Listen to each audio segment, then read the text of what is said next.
الحمد لله نحمده ونستعينه ونستغفره ونؤمن به ونتوكل عليه ونعوذ بالله من شرور أنفسنا ومن سيئات أعمالنا من يهدي الله فلا مضل له ومن يضلله فلن تجد له وليا مرشدا وداعيا إلى الله بإذنه وسراجا وقمرا منيرا فقد قال الله تعالى في كلامه المجيد والفرقانه الحميد সবাই জবান ছেড়ে আমার সঙ্গে পড়েন না আউযু বিল্লাহি মিনাশ শাইতানির রাজীম বিসমিল্লাহির রাহমানির রহিম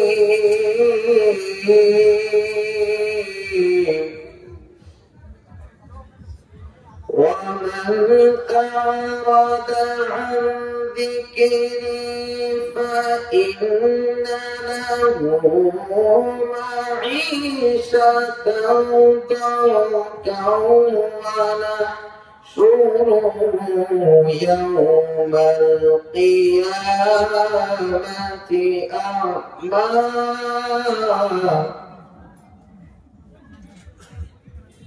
ومن أعرض عن ذكري فإن له معيشة ضنكا ونحشره يوم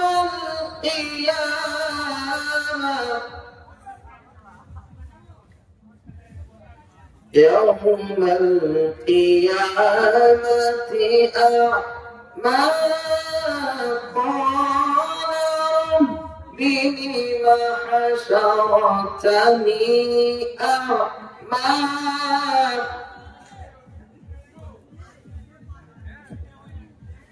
وقد كنت بصيرا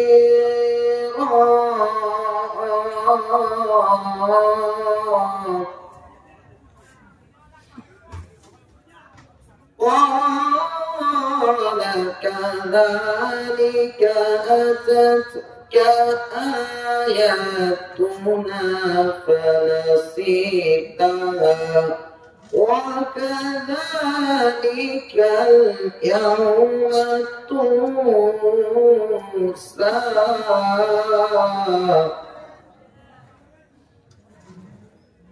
صدق الله العظيم إن الله وملائكته يصلون على النبي يا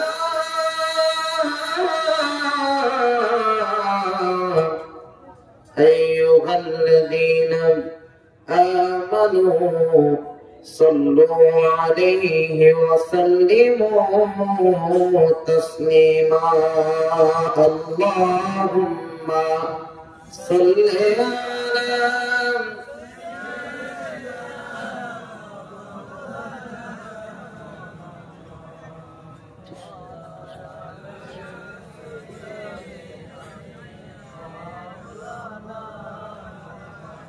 সকলে মহব্বতের সুরে পড়েন আল্লাহুম্মা সাল্লি আলা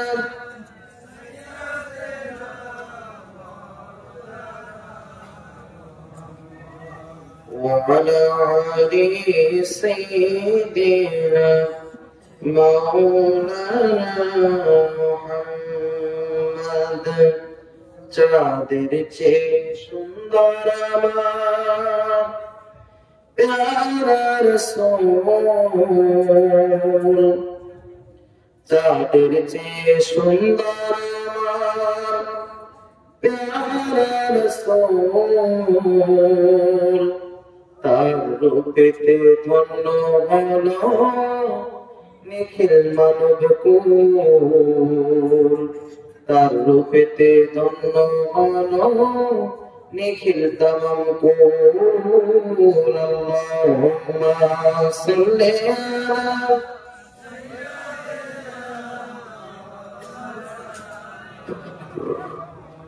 وعلى آل سيدنا مولانا محمد। আরব দেশে আমিনার কোলের চাঁদ,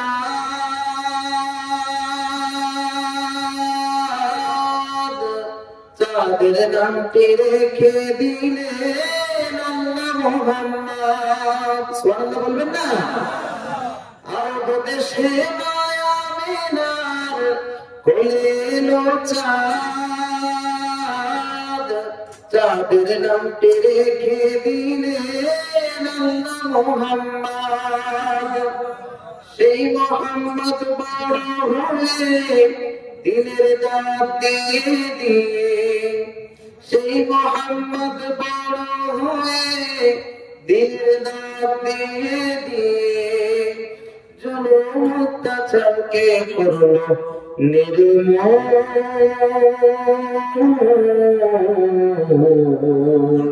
তার রূপেতে ধন্য হলো নিখিল মানব কুল, তার রূপেতে ধন্য হলো নিখিল তামাম কুল। আল্লাহুম্মা সাল্লি আলা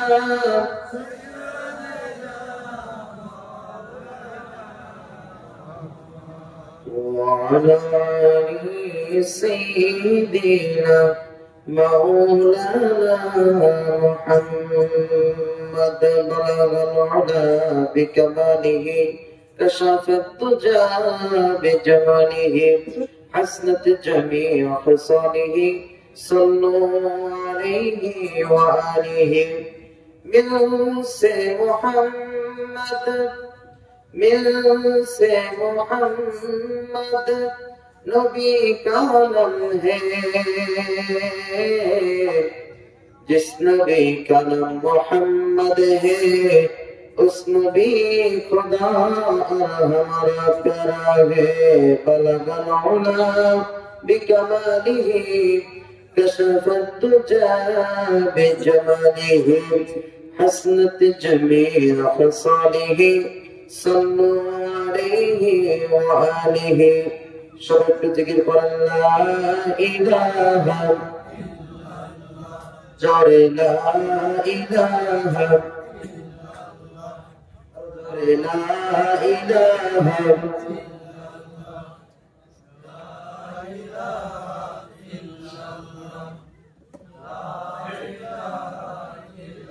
পাগল মোহন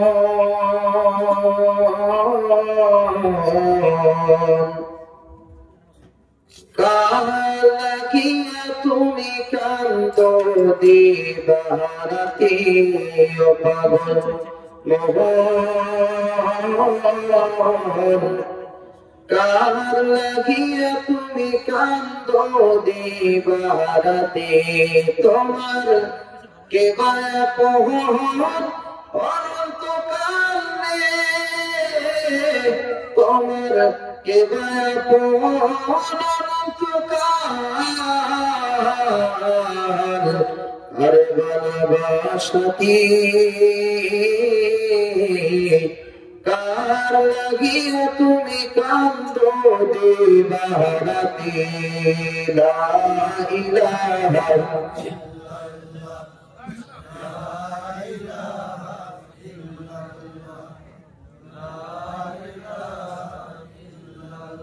জোরে লা ইলাহা, লা ইলাহা ইল্লাল্লাহ মুহাম্মাদুর রাসূলুল্লাহ সাল্লাল্লাহু আলাইহি ওয়াসাল্লাম।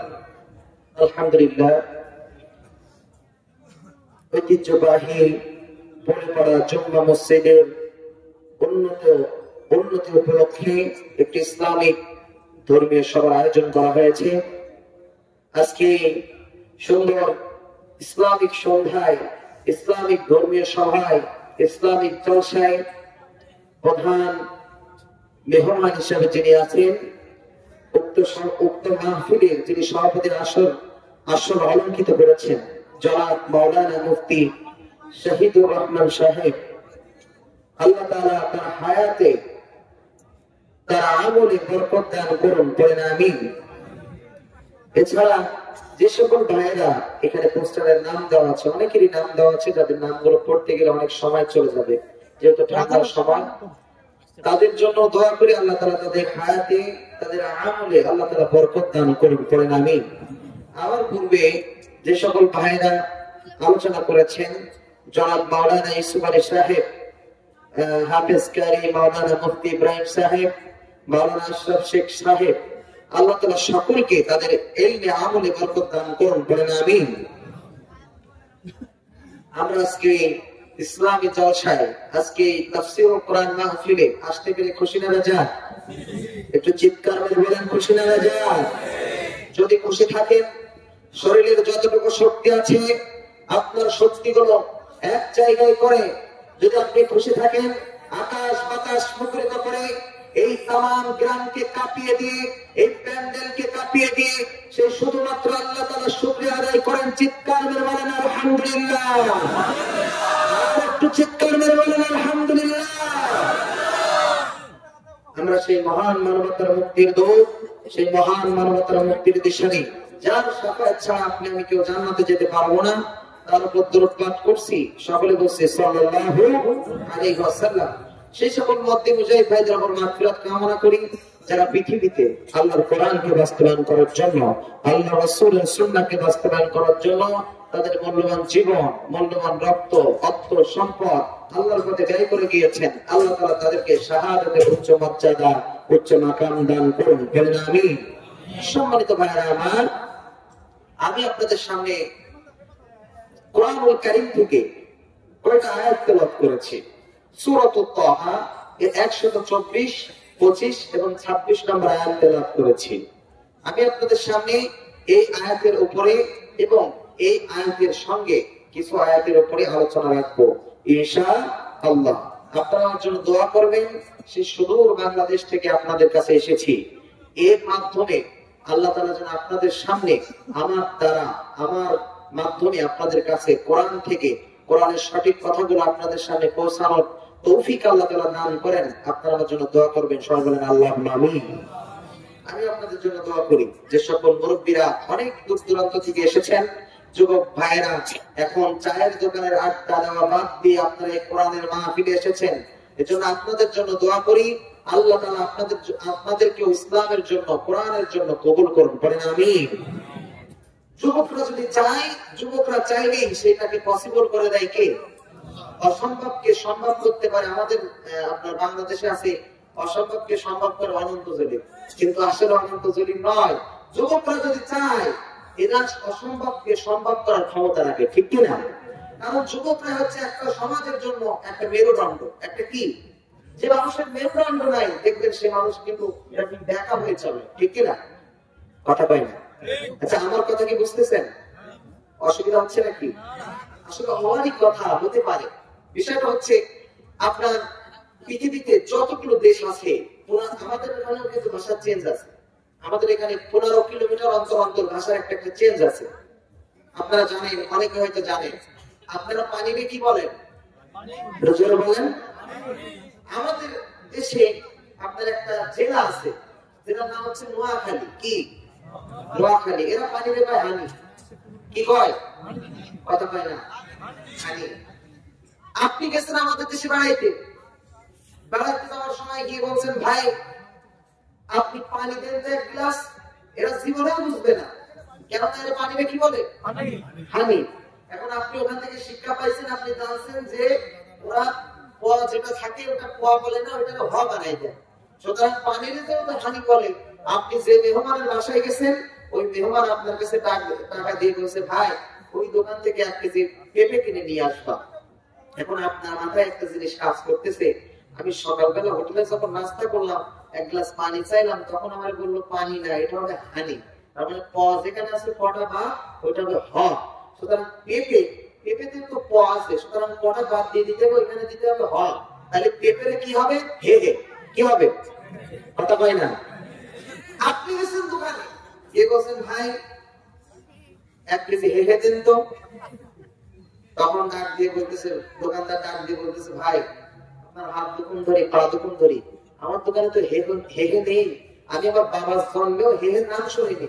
সুতরাং আপনার কাছে দোহাই লাগে, আপনি এমন কোন নাম বললেন না আপনাদের দেশের, সেটা আমি চিনি না। আপনি হয়ে গেছেন রেগে গেছেন, রেগে আপনি তাকে বলতেছেন, এই কাটা, আমি ভারত থেকে এসেছি বলে কি আমার সাথে ফাইজলামি করো? আমি নিচে দেখতেছি তোমার দোকানে হে হে আছে, তুমি বলতেছো তোমার দোকানে হে হে নেই মানে? আবার দোকানদার ডাক দিয়ে বলে, ভাই বিশ্বাস করেন আমার দোকানে হে হে নেই, যদি থাকতো আমি কেন দেবো না বলেন? তখন আপনি ডাক দিয়ে বলতেছেন, কেন তোমরা পানিতে যদি হানি বলো, তাহলে পেঁপেরও তো হে হে বলা উচিত, ঠিক কিনা? পানিতে যদি হানি বলো, পেঁপে হবে কি? হে হে। সুতরাং ভাই এক এক জায়গায় এক এক ভাষা এক এক রকম উচ্চারণ থেকে থাকে। আমার ভাষা যদি না বুঝতে পারেন, বুঝতে যদি অসুবিধা হয়, একটু মিলাই ঝুলাই নিয়ে দেখেন সবকিছু খাতে খাপ মন্দাদের ভাব আছে না, সবকিছু এবার ঠিকঠাক হবে, সমস্যা নেই ইনশাআল্লাহ। বুঝতে পারছেন কথা? সম্মানিত ভাইরা, এবার আসুন আমি যে আয়াত আপনাদের সামনে তেলাওয়াত করেছি সূরা তাহা এর 124, 25 এবং 26 নম্বর আয়াত। এই আয়াতের ভিতরে আল্লাহ সুবহানাহু ওয়া তাআলা বললেন যে তোমাদেরকে, যাদের মাধ্যমে তোমাদের উপর যাদের আমি কোরআন নাযিল করেছি, তোমাদের যারা কোরআন থেকে মুখ ফিরে নিয়েছো, তাদের জন্য শাস্তি আছে 2টা। জোরে বলেন কয়টা? 2টা।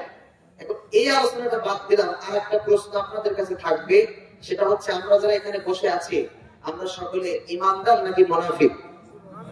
জোরে বলেন। কিছু কিছু ভাই কনফিউজড আছে যে আসলে আমি ঈমানদার নাকি মুনাফিক, মানে নিজের মধ্যে তো আত্মবিশ্বাসী নাই, ঠিক কি না? আমরা মুনাফিক নাকি ঈমানদার? ঈমানদার কারা কারা হাত সাবান তো? এবার হাত নামা। এবার বিয়ে করছেন কারা কারা হাত সাবান? হ্যাঁ, বিয়ে করছেন যারা, এবার একটু তাকবীর দিবেন আমার সঙ্গে সঙ্গে, নারায়ে তাকবীর। বিয়ে যারা করেন চুপ করেন না, আপনারা বলবেন, আমি দেখবো যে কাদের পাওয়ার বেশি। বুঝলেন কথা? বিয়ে করছেন যারা যারা, তারাই বলবেন নারায়ে তাকবীর, নারায়ে তাকবীর, নারায়ে তাকবীর। আল-কোরআনের আলো, আল-হাদিসের আলো। এবার যারা বিয়ে করছেন তারা তো স্লোগান দিলেন না। এখন যারা করেন নাই ভাই, আপনাদের কিন্তু আমায় দিতে হবে। এবার আপনারা বলবেন ইনশাআল্লাহ,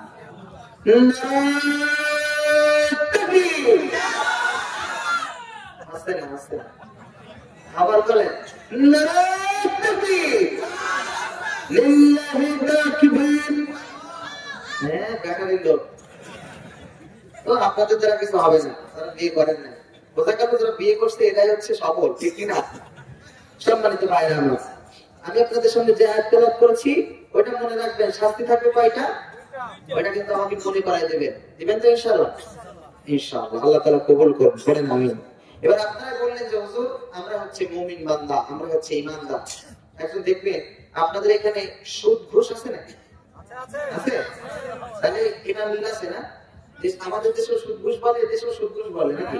তাহলে মিল আছে, ঠিক আছে। যাই হোক, সুদ যারা খায়, এ ব্যাপারে যদি আপনি সুদখোর বলেন, এ দেখবেন একবার ফুলে একবার গম্ভীর হয়ে যায়, ঠিক না? কি রে তুই আমার সুদখোর বলিস? যে ঘুষ খায় ওরা যদি আপনি ঘুষখোর বলেন, এ ব্যাপারে রাগ করবে। আসলে কিন্তু সুদ খায়, কিন্তু ওরে সুদ করলে যদি আপনি এবার ঈমানদার বলেন, ও মনে মনে একটু খুশি হবে, ঠিক কিনা? কথা বলেন, মনে মনে খুশি হবে না? আসলে কি ঈমানদার?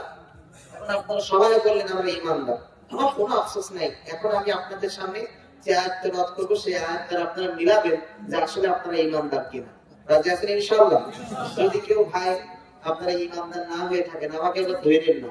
কালকে ওই যে বুধবারে যেখানে মাহফিলে গেছি, মাহফিলে যাওয়ার পরে মাহফিল করা শেষ, হাদিয়া দেওয়া শেষ, যাওয়ার সময় বলতেছি হুজুর আপনি কোন সাইড দিয়ে আসছেন? কেন বললাম ভাই কেন সাবাক দিয়ে এই সাইড দিয়ে আসলাম। বলছে খবরদার খবরদার যাওয়ার সময় যেন ওই পথে যান না। বলছে কেন ভাই? বলছে ওই পথে কিন্তু ডাকাত বেশি থাকে। তাই বললাম ডাকাত বেশি থাকে আপনি মাহফিল নেওয়ার আগে বলতে পারেন, তাহলে তো মাহফিলই নিতাম না, ঠিক কিনা? আপনি নেওয়ার আগে বলতেন, আপনি এখন হাতিয়া দেওয়া শেষ, সমাজ করা শেষ, তাই এখন যদি যাত্রী ডাকাত সব কিছু নিয়ে নেয় তাহলে তো কোনো কিছু করার নেই।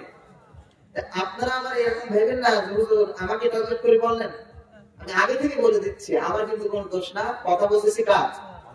কথা কয় না আল্লাহর কথা বলতেছি। এই আল্লাহর কথা বলতে গিয়ে যদি আপনার অন্তরে লেগে যায়, এই আল্লাহর কথা বলতে গিয়ে যদি আপনার চরিত্র উদ্বাসায়রা ফিরআউন নমরুদের চরিত্রের সঙ্গে মিলে যায় তাহলে কিন্তু আমার কিছু করা নাই। কথা বলেন ঠিক কিনা ভাই? সম্মানিত ভাইরা আমার, আল্লাহ পাক রব্বুল আলামিন খুব সুন্দর করে মুমিন বান্দাদের উদ্দেশ্যে ডাক দিয়ে বললেন সূরাতুল আনফালের 2 নম্বর আয়াতের ভিতরে খুব সুন্দর করে জানিয়ে দিলেন আল্লাহ পাক রব্বুল আলামিন বললেন ইন্নামাল মুমিনুনা আল্লাযীনা ইযা যুকিরাল্লাহু وَزِلَتْ قُلُوبُهُمْ وَإِذَا تُلِيَتْ عَلَيْهِمْ آيَاتُهُ زَادَتْهُمْ إِيمَانًا وَعَلَى رَبِّهِمْ يَتَوَكَّلُونَ الله أكبر আল্লাহ পাক রব্বুল আলামিন বললেন যখন মুমিনদের সামনে কোরআন থেকে আলোচনা করা হয়, কোরআনুল কারীম থেকে যখন তাদের সামনে কথা বলা হয়, তাদের সর্বপ্রথম মুমিনদের গুণ হচ্ছে তাদের অন্তরটা কাঁপিয়ে দেয় কে? তাদের অন্তরটা কেঁপে ওঠে। তাদের সামনে যখন কোরআন থেকে আলোচনা করা হয় তাদের অন্তরটা কেঁপে ওঠে। আর যারা কোরআন সহ্য করতে পারে না, এদের সামনে যখন কোরআনুল কারীম তেলাওয়াত করা হয় এদের অন্তরের ভিতরে শয়তান কিন্তু আরো দ্বিগুণ করে দেয়, ঠিক কিনা? সুতরাং কোরআন থেকে কথা বলবো, এই কোরআন থেকে কথা বলার পরে যদি আপনার গায়ে জ্বালা পোড়া ধরে তাহলে কিন্তু আমার কিছু করার নাই। কিছু করার আছে? কোরআনের কথা বলবো অফিস হবে তারা যারা কোরআনকে ভালোবাসে না, আবু জাহেলের উত্তরসূরি, উতবার উত্তরসূরি, যারা ফেরাউনের উত্তরসূরি, এদের তো কোরআনের কথা শুনলে খারাপ লাগবে, ঠিক কিনা? আর যারা কোরআন ভালোবাসে, যারা কোরআনকে মহব্বত করে, কোরআনকে অন্তর দিয়ে ভালোবাসে, তারা কিন্তু কোরআনের কথা যত শোনা হয় ততই কিন্তু তাদের ভালো লাগে, ঠিক কিনা? সম্মানিত ভাইরা আমার জন্য আল্লাহ বললেন শুধু তাই নয়, কি কথা বন্ধ করে দিলেন, শুধু তাই নয়, শুধু অন্তরটাকে উঠবে তাই নয়, সঙ্গে সঙ্গে তার ঈমানটা আমি আল্লাহ তাআলা দ্বিগুণ করে দেব। কি করে দেব? জোরে বলেন ভাই। একটা কথা বলি, যদি আপনাদের অসুবিধা হয় বলেন, আমি এখানে দোয়া করে দিয়ে চলে যাই, হাদিয়া দাও, দেওয়ার দরকার আমার দেবে, সমস্যা নেই।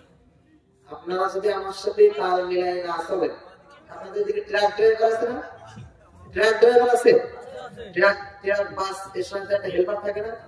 এর বলে না উস্তাদ ডানে, উস্তাদ বাঁয়ে, এরকম বলে না? পাই কিনা? আমাদের থেকে বলে। ও কিন্তু হেল্পারের মাথায় কিন্তু ডানে দেয়, বামে দেয়, সোজা দেয়, সোলো করে। তখন গাড়ি থেকে বলে উস্তাদ সোলো, কথা পাই না? আপনারা কি সাথের সাথে কথা বলে আসতেন, বাসা থেকে কথা দিয়ে আসতেন যে বিশ্বাস করো বাংলাদেশ থেকে হুজুর আসুক আর আমেরিকা থেকে আসুক, যে তো বড় হুজুর আসুক না কেন, তোমার আমি কথা দিয়ে গেলাম ওই জায়গায় গিয়ে আমার মধ্যে একটা কথা বেরোবে না, এই কথা দিয়ে আসতেন না? কথা বলছেন না? হ্যাঁ না, আমার পছন্দ হচ্ছে না। আমি কি বলতেছি, তাহলে আপনারা যদি আমার সঙ্গে তাল না মিলান তাহলে আমার ভেতরে যাই থাকুক না কেন কিছু বেরোবে। আর যদি আমার সাথে তাল মেলান তাহলে দেখবেন ভেতরে কিছু থাকুক বানাতে বড় করে বের হচ্ছে। তাহলে কি আমার সাথে তাল মিলাইতে পারবেন ইনশাআল্লাহ? যদি আমি বলি যে সুবহানাল্লাহ বলেন, আলহামদুলিল্লাহ বলেন, ঠিক কিনা বলেন, এগুলো বলতে পারবেন ইনশাআল্লাহ? আপনাদের পরেই ডিপেন্ড করবে আমি কতক্ষণ আলোচনা করব। আপনারা যদি আমার সাথে তাল মিলাই চলেন তাহলে আলোচনা হবে, আর না হলে ভাইরে বাবুরে মাপসি আমি চলে যাব। কথা বুঝাইতে পারছি? তাহলে পারবেন তো ইনশাআল্লাহ? আর একটু জোরে বলেন, পারবেন তো ইনশাআল্লাহ? আল্লাহ তাআলা কবুল করুন, বলেন আমিন। সম্মানিত ভাইরা, তবে বলছিলাম ঈমানদার যারা হবে তাদের মূল যে লক্ষ্যটা থাকবে, যে গুণটা থাকবে, সেটা হচ্ছে তাদের সামনে যখন কোরআনুল কারীম থেকে আলোচনা করা হবে, যখন কোরআনুল কারীম তেলাওয়াত করা হবে, তাদের অন্তরটা কেঁপে কেঁপে উঠবে, তাদের ঈমানটা বৃদ্ধি হয়ে যাবে। শুধু তাই নয়, যে কথাগুলো কোরআন থেকে বলা হয়ে যাবে, সেই কথাগুলো নিজে ওই কথার উপরে আমল করার চেষ্টা করবে। সুবহানাল্লাহ। তাহলে এইগুলো যারা করতে পারবেন, তাহলেই বুঝবেন যে আপনি একটু না একটু মুমিন বান্দা, একটু না একটু ঈমানদার বান্দা। কথা কি বোঝা গেছে নাকি সমস্যা হচ্ছে? যাক, বুঝতে পারলেই ভালো।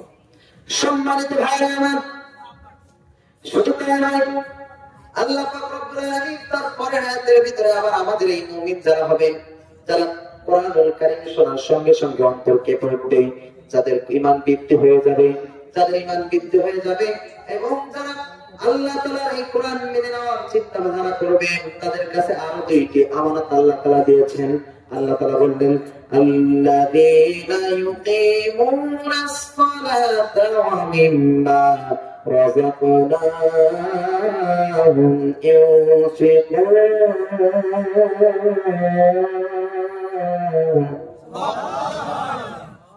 আল্লাহ পাক রব্বুল আলামিন বললেন, তোমরা যারা ঈমানদার দাবি করলা, তোমরা যারা মুমিন দাবি করলা, তোমাদের একটা কাজ হবে, তোমরা সমাজে নামাজ কায়েম করো। কি করো? জোরে বলেন। নামাজ কিন্তু পড়তে বলে নাই। নামাজ কি পড়তে বলছে? পড়তে বলছে? কথা কয় না। পড়তে বলছে?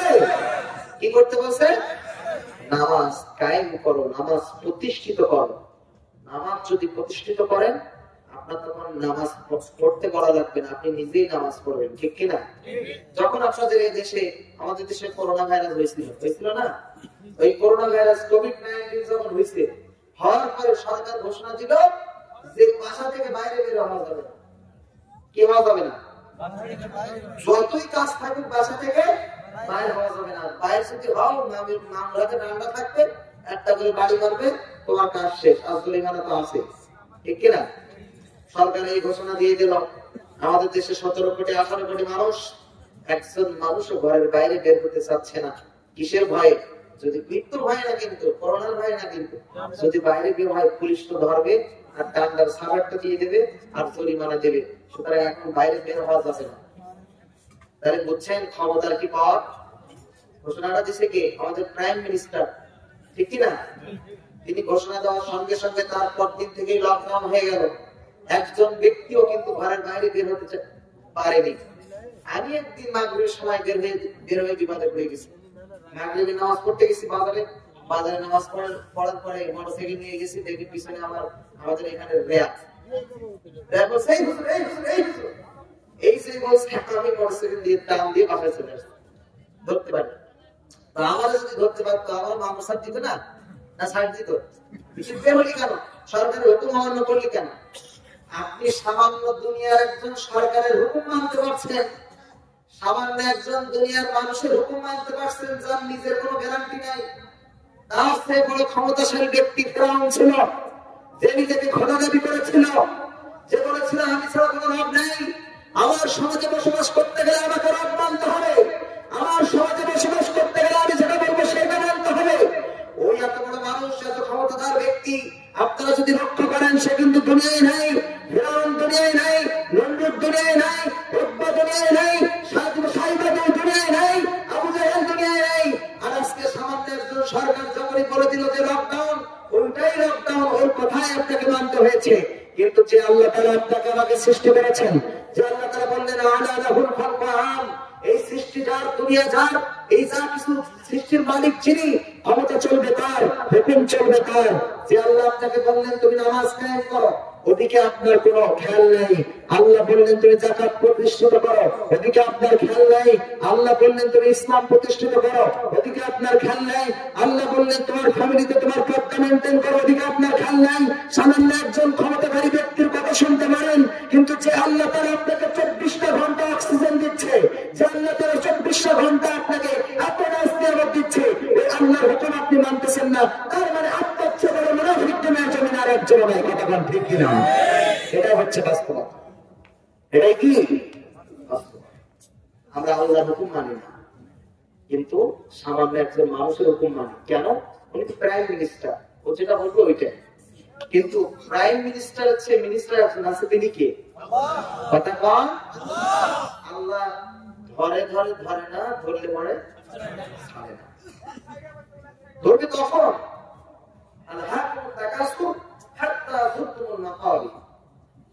আল্লাহ পাক ডাক দিয়ে বললেন, বান্দা শোনো শোনো, দুনিয়ায় তোমরা সম্পদের মোহে এখন তোমরা ছুটতেছো, যার আছে একতলা বাড়ি তার চিন্তা আর একতলা কেমনে করবে, ঠিক কিনা? যার আছে 1 লক্ষ টাকা তার চিন্তাধারা সে কিভাবে 2 লাখ টাকা করবে। এখন মনে করেন আপনাদের কথায় বাদ দিলাম, আমার কথা বলি, এখন হচ্ছে এই জায়গায় মাহফিল, আমার চিন্তাধারা আর কোন জায়গায় মাহফিল হবে, ঠিক না? এটা কিন্তু মানুষ দ্বারা তাদের ভিতরে এই কাজটা আছে, এটা কিন্তু আপনার আমার ক্ষেত্রে না। আদম আলাইহিস সালাম তাকে আল্লাহ তাআলা বলেন, আদম তুমি তোমার স্ত্রী তোমার ওয়াইফকে তুমি জান্নাতে থাকো। কোথায় থাকো? জান্নাতে থাকো। এখন আদম আলাইহিস সালাম যখন চলে গেলেন, যাওয়ার পরে তার ওয়াইফকে যখন এসে শয়তানের বুজুর্গ সেজে এসে শয়তান বলতেছে, মা হাওয়া তুমি কি জানো তোমাকে কেন ওই বন্ধন ফল, ওই নিষিদ্ধ ফলের কাছে যাইতে দেয়নি? কেন যাইতে দেয় না? আল্লাহ তো তোমাদের সারা জীবন জান্নাতে রাখবে না, ওই ফলটা যদি তুমি খাও তাহলে সারা জীবন তোমরা জান্নাতে যেতে পারবা, থাকতে পারবা। এখন ওদের ভিতরে কিন্তু একটা লোভ লালসা কাজ করছে। ওদের চিন্তাধারা এত সুন্দর জান্নাত, এই জান্নাত থেকে কেন অন্য জায়গায় যাবো? এই গাছের ফলটা খেলে যদি জান্নাতে থাকতে পারি তাহলে আমরা গাছের ফলটা খাই, কোনো তো সমস্যা নেই। আপনি দেখবেন আদম আলাইহিস সালাম উনি কিন্তু খাইতে চায় না, কিন্তু এখন তো সব আপনার পুরুষ হচ্ছে মহিলাদের কাছে ধরা, ঠিক কিনা? কথা হয় না? আপনি রাজি থাকেন না না থাকেন, আপনার রাজি করাই নেবে, আপনার রাজি করাই নেবে। আদম আলাইহিস সালামকে যখন বললেন, আমার প্রাণের স্বামী এই ফলের রসটা খাও, আদম আলাইহিস সালামের বুঝতে বাকি নয় যে এটা সেই নিষিদ্ধ ফল। তিনি ডাক দিয়ে বললেন, প্রাণের বিধি, এটা তো নিষিদ্ধ ফল, তাহলে তুমি এটা খাওয়াচ্ছ কেন? বলছে, আমি গোপন সূত্রে তথ্য পেয়েছি, এটা খেলে আমরা সারা জীবন জান্নাতে যেতে পারবো। আদম বললেন, না, আল্লাহ যেটা বলেছেন আমি এই কথার ওভারটেক করবো না। তখন আপনার হাওয়া আলাইহিস সালাম বলছেন, কথার ওভারটেক করবো না মানে আমি যা বলবো তুমি যদি না শুনো আমি বাপের বাড়ি হেঁটে দিলাম। তখন তো বাপের বাড়ি ছিল আমি গেলাম, এখন না শুনে তো কোনো উপায় নেই, সব করে খাওয়াই দিছে। খাওয়াই দেওয়ার পর আদম আলাইহিস সালাম সম্পূর্ণটাও খাই নাই, এইভাবে গলাটা চেপে ধরে ফেলে দিছে। দেখবেন আমাদের এই গোলকনিটা উঁচু আছে না, এই যে গলার এটা উঁচু আছে না, ওটা চেপে ধরার কারণে। কিন্তু মহিলাদের কিন্তু দেখবেন গলায় কোনো উঁচা নাই। আজকে রাতে আবার গিয়ে শাশুদের গলা হাত পাড়াইনি, তাইলে আবার মনে করবে কি দেখি শরীর টুরি সাইন দিচ্ছে নাকি, এই কাজ আবার করেন না, ঠিক আছে? সম্মানিত ভাইরা, ওই আদম আলাইহিস সালাম থেকে শুরু করে সব মানুষের ভিতরে একটা চাহিদা কাজ করে, যার যত আছে তার আরো চাই, যার যত সম্পদ তার আরো সম্পদ বানাইতে চায়। এটা শুধু আপনাদের ক্ষেত্রে না, আমাদের হুজুরদের ক্ষেত্রেও আছে না? নাই, আছে।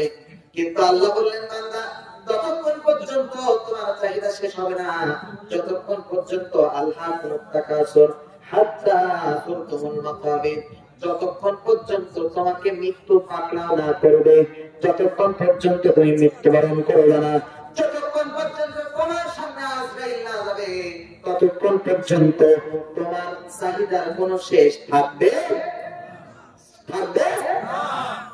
এটাই স্বাভাবিক। সম্মানিত ভাইরা, তাহলে যে কথা বলছিলাম, চাহিদার কোনো শেষ নাই। কিন্তু আল্লাহ বললেন, হে বান্দা, তুমি আর তোমরা যারা মুমিন দাবি করবা তোমাদের কাজ হবে নামাজ কায়েম করো, নামাজ কায়েম করো, নামাজ প্রতিষ্ঠিত করো। আমরা নামাজ কায়েম করি না, শুধু নামাজ পড়ে যাই।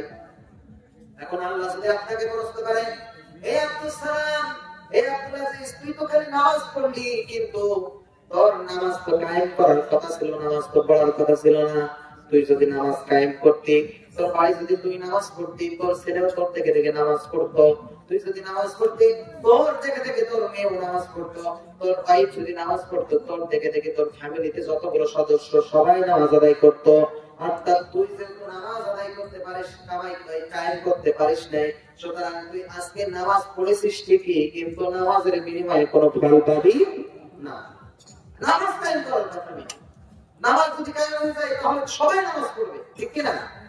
ইসলাম রাষ্ট্র যদি কায়েম হয়ে যায় তাহলে সবাইকে যদি এরকম সরকার সেই সময় পার্লামেন্টের সরকার যদি আপনার হুকুম দিয়ে দেয় নামাজ পড়া লাগবে, যদি নামাজ না পড়ো তাহলে তোমাদেরকে 5 ওয়াক্ত নামাজের বিনিময়ে তোমাকে 500 টাকা জরিমানা করা হবে, দেখবেন তারপর দিন আপনাদের এলাকায় যে মসজিদ আছে ও সাইকেল বানায় নিয়ে লাগবে। বিশ্বাস হয় না? সাইকেল বানায় নিয়ে লাগবে, ও দোতলায় কাজ হবে না। বুঝলেন কি কথা? তাহলে আমাদের কি করতে হবে? নামাজ কায়েম করতে হবে। এখন বিষয় হচ্ছে ক্ষমতার একটা দাম আছে না, যে যখন বসে চেয়ারে সে থাকে গিয়ারে। আমি এখন চেয়ারে, আমি কিন্তু এখন বল কি গিয়ারে না, এখন আমি প্রধান বক্তা, এখানে আপনার বক্তা আছে নাকি? তাহলে আমি যা করবো তাই, এই মহাসেসকে আমি ভোট 4টের সময় ছেড়ে দিই, তখন ছেড়ে দেবো, তাই তো নাকি? তাহলে আমার এখানে পাওয়ার, কিন্তু আমি কিন্তু এখন ক্ষমতায় আছি। আমি যদি ক্ষমতায় থেকে দুর্নীতি করি, আমি যদি ক্ষমতায় থেকে যেটা করার কথা সেটা না করি, তাহলে এই মাহফিলের হককে আদায় হবে? আমার তো নিয়ে আসতেন আপনারা ওয়াজ মাহফিল করার জন্য, আর আমি যদি এখানে এসে দাঁড়ি গান গাই, তাহলে আপনারা শুনবেন? হ্যাঁ, আমার একবার এখানে দিয়ে দেবেন না নাকি? দাঁড়ি গান যদি বলে আমার করতে শেষ, তাহলে আমার যেটা করতে নিয়ে আসছেন সেটাই করা লাগবে। আল্লাহ তাআলা আপনাকে যেটা করতে পাঠাইছেন আপনারা তো সেটাই করা লাগবে। বাংলা কথা বুঝতে পারতেছেন বলে না আমি ভুলভাল বলতেছি? সম্মানিত ভাইরা আমার, এজন্য আল্লাহ বললেন আমার কাছে একটি ধর্ম শুধু মনোনীত ধর্ম। আমরা বললাম আল্লাহ কোন ধর্ম? আল্লাহ বললেন বান্দা শোনো, আমার কাছে সবচেয়ে প্রিয় ধর্ম, তার নাম হচ্ছে ইন্নাদ দীনা ইনদাল্লাহিল ইসলাম। পড়লাম আল্লাহু আকবার। আমার কাছে একমাত্র শুধুমাত্র যে মনোনীত ধর্ম তার নাম কি? ইসলাম। জোরে বলেন ইসলাম। কি রে ভাই, আপনারা উঠে যাচ্ছেন যে? ওর সাথে ছাত্র আছে নাকি? নাকি চলে যাচ্ছে? শোনেন, এখানে বসতে পারবেন কিন্তু উঠতে পারবেন না। বসবেন আপনার ইচ্ছা, কিন্তু উঠবেন আমার ইচ্ছা। কথা বুঝতে পারছেন? বসা যাবে না। শেষ পর্যন্ত কথা দিয়ে গেছেন যে শুধু শেষ পর্যন্ত থাকবো, তাহলে শেষ পর্যন্ত থাকাই লাগবে। এবার যদি একজন ওঠেন আমি কিন্তু আলোচনা করবো না, ইনশাআল্লাহ। সম্মানিত ভাইরা আমার, আমার কাছে মনোনীত ধর্ম তার নাম ইসলাম। আর ইসলাম আছে যেখানে শান্তি আছে, শান্তি আছে। ইসলাম নাই যেখানে শান্তি নাই, সেখানে আপনাদের এলাকায় মুদিখানার দোকান আছে না নাই? আছে। আপনার যে এলাকায় মুদিখানার দোকান, ওই মুদিখানার দোকানে কর্মচারী রাখে না? রাখে, রাখে না? কর্মচারী রাখে? এখন রাখে না? থাকে তো, অনেক লেবার সেবা থাকে না, মাল নামানোর জন্য লেবারটাও থাকে কিনা। এখন মনে করেন ওই লিডার যার দোকানে কর্মচারী, ওই কর্মচারীর নাম হচ্ছে ইসলাম। নাম কি? ইসলাম।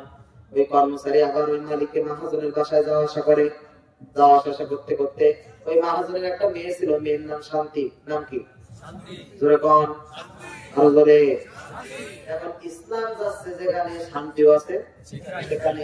এখন ওই শান্তির সাথে একটা জায়গা হয়েছে, ওই শান্তির সাথে তখন সম্পর্ক হয় না। হওয়ার পরে মালিক মহাজন জানতে পারলো তার দোকানের কর্মচারী তার মেয়ের সাথে লাইন করে। কর্মচারী ওই মালিক মহাজনের মাথায় উঠে গেছে রাত। তিনি ডাক দিয়ে বললেন, আমার খাইস, আমার করিস, আবার আমার গলায় ছুরি, তোর এত বড় সাহস, তুই আমার মেয়ের সাথে লাইন করিস? ইসলাম তোর এত বড় স্পর্ধা, তুই আমার খেয়ে আমার করে তুই আমার মেয়ের সাথে সম্পর্ক করিস? ওরে মনে করেন আপনাদের বাজারের নাম কি? লালবাগে ফেলায় ওই এমন পিটাইছে, ওই পিটাইতে পিটাইতে এখান থেকে বিদায় করে দিয়েছে। এখন মালিক মহাজন পিটাই যখন বিদায় করে দিবে, ইসলাম ডাক দিয়ে বলল, মালিক আমি দোষ করেছি ঠিক আছে, কিন্তু তুমি তো আমাকে একটু গোপনে মারতে পারতা। তুমি লালবাগের সমস্ত মানুষের সামনে আমাকে মারছো, অর্থাৎ তুমি আমার মান সম্মান এটার দিকে আঘাত করেছো। সুতরাং তুমি যেহেতু আমার মান সম্মানে আঘাত করেছো, তোমার মান সম্মানে আমি আঘাত করবো। তোমার মেয়ে শান্তি তোমার ঘরে কেমনে থাকে আমি দেখে ছাড়বো। ফোন দিয়েছে, আপনাদের এখানে তো জিও ফোন, জিও মোবাইল নাম্বারটা আছে না? ফোন দিয়ে বলতেছে, ও শান্তি তুমি কোথায়? বলে আমি তো বাসায়, চলে এসো লালবাগ এই বাজারে, আমি দাঁড়ায় আছি, এক্ষুনি তোমার নিয়ে চলে যাবো। চলে আসছে, শান্তি চলে গেছে। এখন মালিক মহাজন বাড়ি গিয়ে দেখে তার ঘরে শান্তি নাই। ও বাসা থেকে বের হয়ে কপাল চাপড়ে আর বলতেছে, আরে আমার শান্তি গেল কোথায়, আমার শান্তি গেল কোথায়, কান্না করতেছে আর বলতেছে কি আমার শান্তি গেল কোথায়। এখন এলাকার মুরব্বীরা ডাক দিয়ে বলছেন, এই আগে বল তোর দোকানে কর্মচারী যে ইসলাম ছিল সেই ইসলাম কোথায়? তখন বললো, চাচা ওই ইসলামকে বিকাল বেলায় এমন মার দিয়েছি, মার দিয়ে তো ওরে খেদাই দিয়েছি, বের করে দিয়েছি। তখন ওই মুরব্বীরা ডাক দিয়ে বললো, আরে হাম্মা ওরে বোকা, তুই শান্তি কোথায় শান্তি কোথায় বলে কপাল চাপড়াচ্ছিস? তোর এই দোকানের কর্মচারী ইসলাম যেখানে, তোর মেয়েও শান্তি আছে সেখানে, ঠিক কিনা? ইসলাম আছে যেখানে শান্তি আছে সেখানে, ইসলাম নাই যেখানে শান্তি নাই সেখানে। ইসলাম ব্যতীত কখনোই শান্তি আনা সম্ভব নয়। আপনার আমার নবী হযরত মুহাম্মদ সাল্লাল্লাহু আলাইহি সাল্লাম তিনি যখন জন্মগ্রহণ করলেন, জন্মগ্রহণ করার পরে তিনি লক্ষ্য করলেন সমাজের মানুষ বড়রা ছোটদেরকে স্নেহ করে না, ছোটরা বড়দেরকে সম্মান করে না, পুরুষরা নারীদেরকে ভক্ষণ করে, তারপরে সমাজে যত অন্যায় কাজ আছে অত্যাচার আছে সবগুলো চলে। আপনার আমার নবী তিনি মনে মনে চিন্তা করলেন, এইভাবে তো কোন সমাজ, ভদ্র সমাজ চলতে পারে না, এইভাবে তো কোনো মানুষ বসবাস করতে পারে না, সুতরাং আমাকে কিছু একটা করতে হবে। আপনার আমার নবীর সম্পর্কে আপনারা অনেক আলোচনা জানেন। হযরত মুহাম্মদ সাল্লাল্লাহু আলাইহি সাল্লামকে ওই জামানায় কিছু মানুষ উপাধি দিয়েছিল আল-আমিন, অর্থাৎ বিশ্বাসী, অর্থাৎ কি আমিন বলে উপাধি দিয়েছিল। এখন তো আপনাদের দামি অর্থ সম্পদ গুলো সঞ্চয় রাখার জন্য আমরা বিভিন্ন জায়গায় ব্যাংকে অ্যাকাউন্ট খুলি, ব্যাংকে গিয়ে টাকা পয়সা রেখে আসি।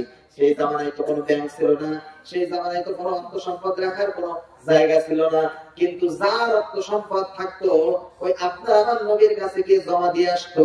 কারণ ওরা জানতো আব্দুল্লাহর বেটা মুহাম্মদ জীবনে আমানতের খেয়ানত করবে না। বলে বলেন সুবহানাল্লাহ। তাকে এত বিশ্বাস করতো, এত মহব্বত করতো, তার কাছে যত দামি ধন সম্পদ ছিল সবগুলোই কিন্তু তার কাছে জমা রাখতো। আপনার আমার নবী যখন চিন্তা করলেন মানুষকে কিভাবে ভালোর পথে আনা যায়, কিভাবে মানুষকে ভালোর পথে আহ্বান করা যায়, আপনার আমার নবী একটা বছর নয়, 2টা বছর নয়, 17-18 বছর বয়সে গিয়ে একটা সংগঠন তৈরি করলো, নাম হচ্ছে হিলফুল ফজল। নাম কি? জোরে বলেন, আরো জোরে, কানে কম শুনি, জোরে বলেন। হিলফুল ফজল। দেখবেন আপনাদের এলাকায় কিছু যুবক ভাইয়েরা আছে, দেখবেন সমাজের উন্নয়নমূলক কাজ করার জন্য বিভিন্ন ধরনের সংগঠন তৈরি করে, করে কিনা? ফ্রি ব্লাড ডোনেট করে, অসহায় মানুষদের পাশে গিয়ে দাঁড়ায়, আছে না? ঠিক তেমনি ভাবে আপনার নবী কিছু যুবকদেরকে নিয়ে ঠিক তেমনি ভাবে একটা সংগঠন তৈরি করলো। সংগঠন তৈরি করার পরেও কোনো কাজ হলো না। কিছু সংখ্যক মানুষ তার কথা মানছে, কিন্তু অধিকাংশ মানুষই তার কথা মানে নাই। আমার বন্ধুরা, আমার ভাইরা, আপনার নবী চিন্তায় পড়ে গেলেন, কি করব, কি করা যায়, কি করলে মানুষ ভালো পথে আসবে। একটা বছর নয়, 2টা বছর নয়, দীর্ঘ 40টা বছর পর্যন্ত তিনি চেষ্টা চালিয়ে গেলেন, কিন্তু একজন মানুষও ইসলামের ছায়াতলে আসলো না, একজন মানুষও ভালো পথে আসলো না। আমার বন্ধুরা, আমার ভাইরা, কিন্তু যখন আপনার নবীর প্রতি কোরআন কারীম নাযিল হয়ে গেল, এই কোরআন নাযিল হওয়ার সঙ্গে সঙ্গে নবীজি আমার 23টি বছরে, 63টি বছরের জিন্দেগিতে আপনার আমার নবী এমন সমাজ প্রতিষ্ঠিত করলো, সেই সমাজে কোনো অন্যায় ছিল না, অত্যাচার ছিল না। ওই সময়ের যুগকে বলা হয় সোনালী যুগ, ওই সময়ের যুগকে বলা হয় সর্বশ্রেষ্ঠ যুগ। ওই সমাজে কোনো অন্যায়, অত্যাচার, জুলুম কেউ কারোর প্রতি জুলুম করতে পারে না। আমার ভাই, আমার নবী মহিলাদের সম্মান আরো দ্বিগুণ করে দিলেন, মহিলাদের সম্মান আরো দ্বিগুণ করে দিলেন। ওই সময় কোন ঘরে যদি মহিলা অর্থাৎ মেয়ে সন্তান জন্মগ্রহণ করত, তাদেরকে জন্মগ্রহণ করার সঙ্গে সঙ্গে দুনিয়া থেকে বিভক্ত করে ফেলা হইতো। তারা মনে করতে এটা তাদের জন্য অমঙ্গল, কিন্তু আল্লাহর নবী ঘোষণা দিয়ে দিলেন, যদি কোন ব্যক্তির একটা কন্যা সন্তান হয়, আর একটা কন্যা সন্তান হওয়ার পরে যদি ওই কন্যাকে ইসলামী দিনী শিক্ষা দিয়ে যদি কোন ভালো সুপাত্রের হাতে উঠাই দিতে পারে, তার একটা সন্তান মেয়ে সন্তান, তার জন্য একটা জান্নাত। যারা বলেন সুবহানাল্লাহ। তার 2টা মেয়ে, তার 2টা জান্নাত, যার 3টা মেয়ে, তার 3টা জান্নাত। সুবহানাল্লাহ। তাহলে মেয়েদের সম্মান বাড়িয়ে দিয়েছেন কে? যখন আমাদের দেশের বাংলাদেশের মেয়েরা বলে আমাদের কোনো সমান অধিকার দেওয়া হয় না, আমাদের কোনো সম্মান দেওয়া হয় না। তাহলে তুই যদি এত সম্মান নিতে চাস, তাহলে পুরুষ মানুষ খেজুর গাছ কাটে, তুইও কাট। কথা বলে পুরুষ মানুষ রিক্সা চালায় করে পাঁচাল মুরগি ছেড়ে যাচ্ছে, তুইও চালা। নারী পুরুষ সমান অধিকার তো, এসব বেলায় নারী পুরুষ সমান অধিকার না। স্বামীর সাথে যখন ঝগড়া করবে তখন হলো নারী পুরুষ সমান অধিকার। কথা বলে না, ঠিক না? মা বোনেরা তো আমার উপরে বসে জানেন, সব মা বোনকে আমার এক রকম না। আমরা তো কিছু কিছু পুরুষ আছি যারা এমনিতেই সেটে যায়, সবসময় মাথা করো কিরে করতেছে, মাথা তাড়াতাড়ি হাত দে, হ্যাঁ এসব কথা। সম্মানিত ভাইরা, তাহলে ইসলাম মানুষদেরকে সম্মান বাড়িয়ে দিয়েছেন কে? আল্লাহ তাআলা। ইসলাম যে মানবে তার সম্মানকে দ্বিগুণ করে দেবে কে? জোরে বলেন আল্লাহ তাআলা। ইসলাম যদি না মানেন, ইসলামের বিপক্ষে যদি কথা বলেন, তাহলে আপনার সম্মানকে ডাউন করে দেবে কে? আল্লাহ তাআলা। সম্মানিত ভাইরা আমার, তাহলে আপনাকে আমাকে নামাজ কায়েম করতে হবে। শুধু নামাজ কায়েম করলে হবে না, আপনার আমার যে জীবিকা দিয়েছেন, আপনার আমার যে ধন সম্পদ দিয়েছেন, ইসলামের জন্য যদি ডাক আসে, তাহলে ইসলামের পক্ষেও তা থেকে ব্যয় করাও লাগবে, ঠিক কিনা বলেন? তা থেকে ব্যয় করাও লাগবে। কিন্তু আপনি আমি জানি আপনার আমার জান এবং মাল আল্লাহ তাআলা জান্নাতের বিনিময় ক্রয় করে নিয়েছেন। এই ভাই, এই জান এবং মাল জান্নাতের বিনিময় ক্রয় করে নিয়েছেন কে? জোরে বলেন। হ্যাঁ হুজুর, জান দিতে প্রস্তুত আছি, কিন্তু মাল দেব না, আমরা সম্পদ দেব না, ঠিক কি না? আমরা এটা দিতে পারবো না, জান দেবো, আপনার যদি জান কুরবান, কিন্তু টাকা পয়সা দিতে পারবো না। এরকম ভাবে কিন্তু আছে না নাই? এজন্য সবকিছু দিয়ে ইসলামের সহযোগিতা করতে হবে। ইসলামকে প্রতিষ্ঠিত করার জন্য সবকিছু দেওয়ার দরকার আছে না নাই? ইসলামের পথে চলতে গেলে আপনার উপরে বিপদ আছে না নাই? কোরআনের পথে চলতে গেলে বিপদ আছে না নাই? কোরআনের পথ কাটাই ঘেরা, ফুল বিছানো নয়। কোরআনের পথ কাটাই ঘেরা, ফুল বিছানো নয়। যে পথে বদর পৌঁছ, বারাকাত কারবালা করে দিতে হয়। ইমানের পথ কাটাই ঘেরা, ফুল বিছানো নয়, ঠিক কিনা বলেন? এই কোরআনের জন্য, এই ইসলামের জন্য আপনার আমার নবী শিরাজে আবু তালিব 3 বছর 3.5 বছর জেল কেটেছেন। এই কোরআনের জন্য আপনার আমার নবী ইসলামের জন্য, ইসলাম প্রতিষ্ঠিত করার জন্য নিজের জন্মস্থান ত্যাগ করে হিজরত করেছেন। এই ইসলামের জন্য, কোরআনের জন্য কত সাহাবী নিজের জীবন দিয়ে দিয়েছেন।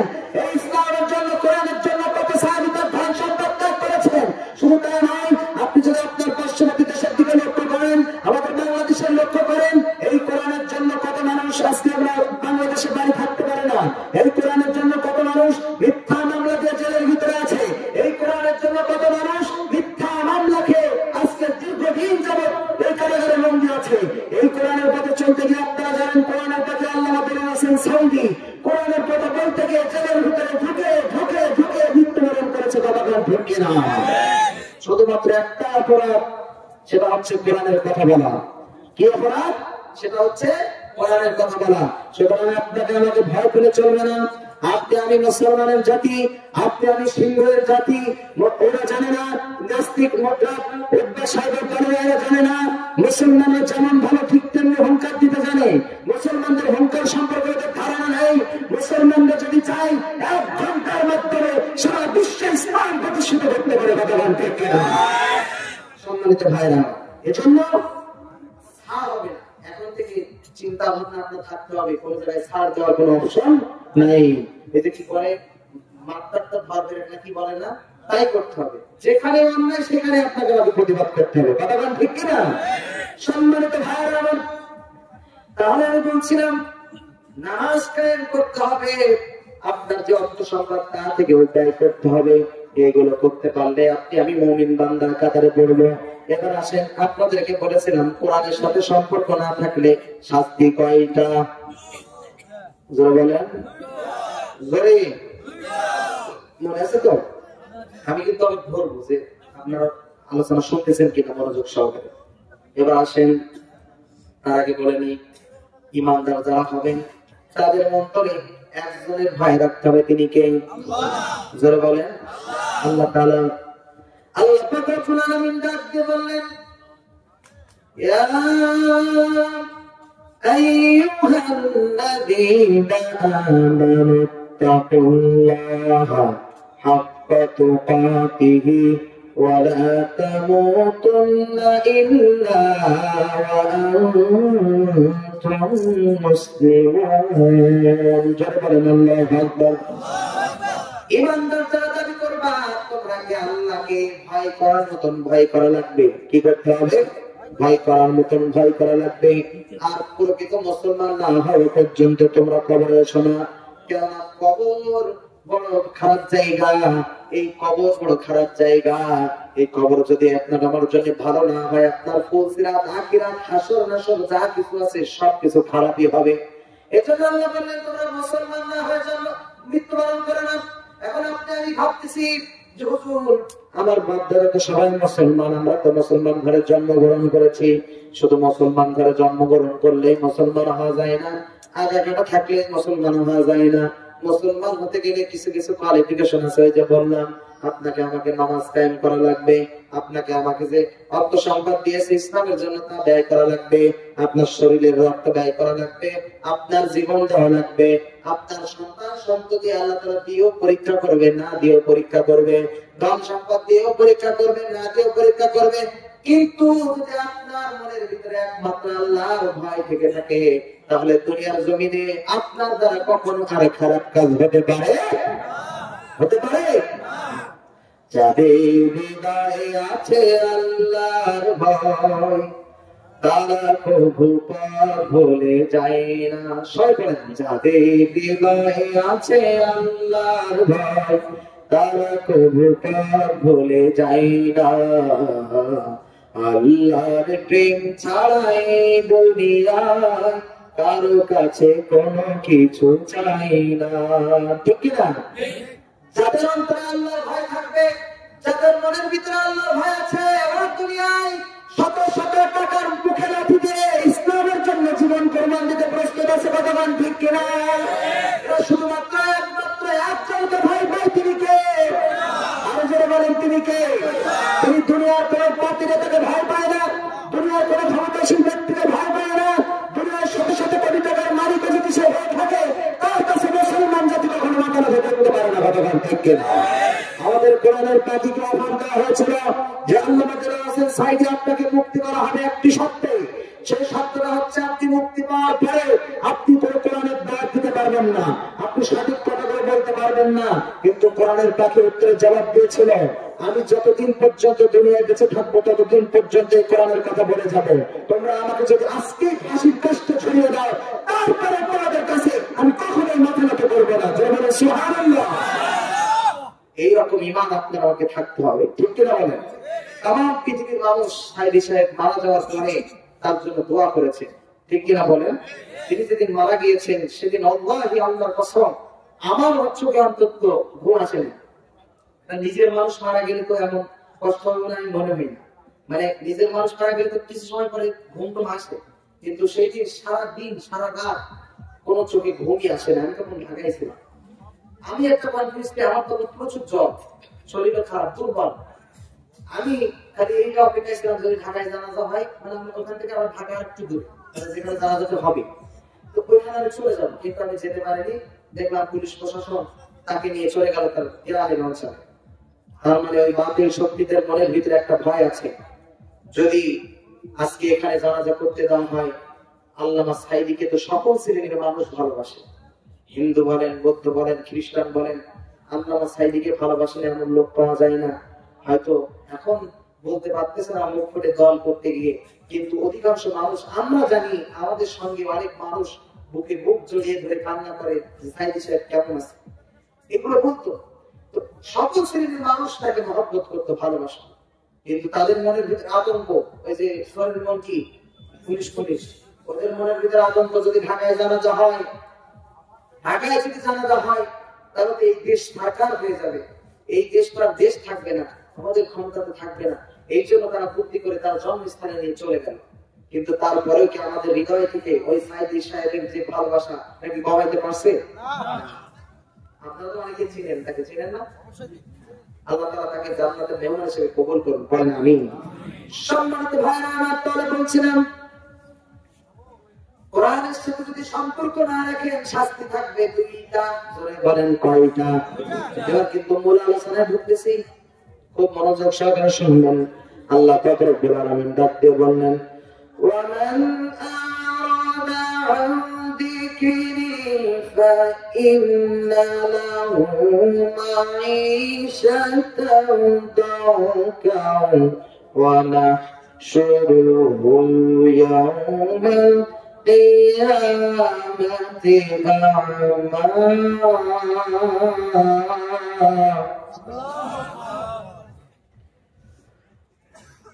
قال رب لم حشرتني أعمى وقد كنت بصيرا।